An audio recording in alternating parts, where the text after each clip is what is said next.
Via Skype from Norman, Oklahoma, is Joshua Landis. He's Associate Professor of Middle Eastern Studies at the University of Oklahoma.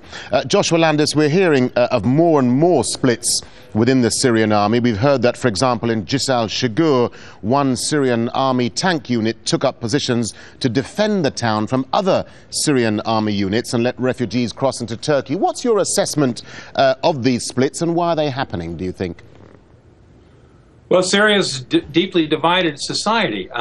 We have to be a little bit cautious about this notion of a whole-scale mutiny on the part of Sunni soldiers.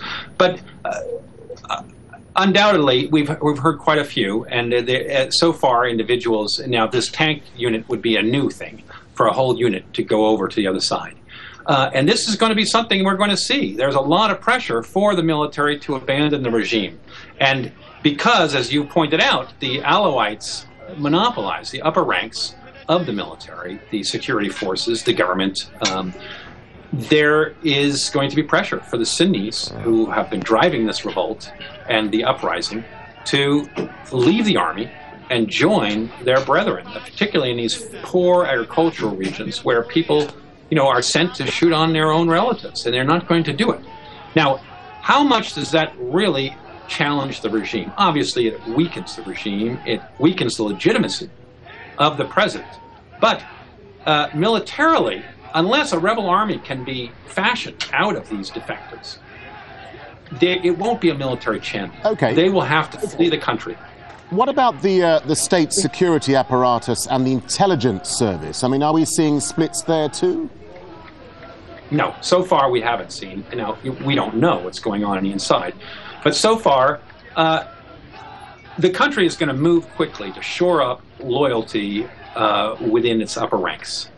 And that, as we know, there's the Republican Guard at the top, 20,000 under the control of the brother, all of them Alawite.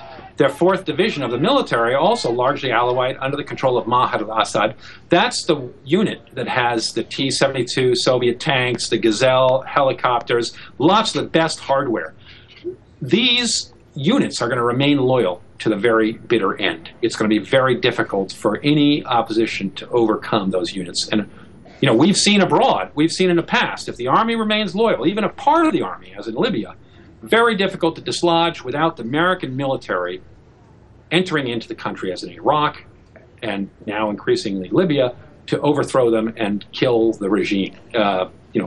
That's been the model. We'll see. Syria could be different if these sorts of defections were to really hit a tipping point and the military was to divide. Yes, but still.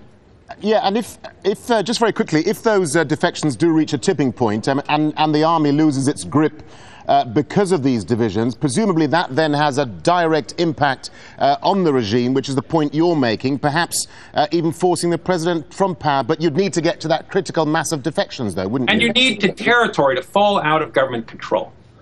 You need a Benghazi situation where these defectors could then reassemble and be trained theoretically by the CIA, like in Libya, or MI6, or some foreign power would have to step in, arm, fund, train, and turn into a fighting force because they would be without their leadership.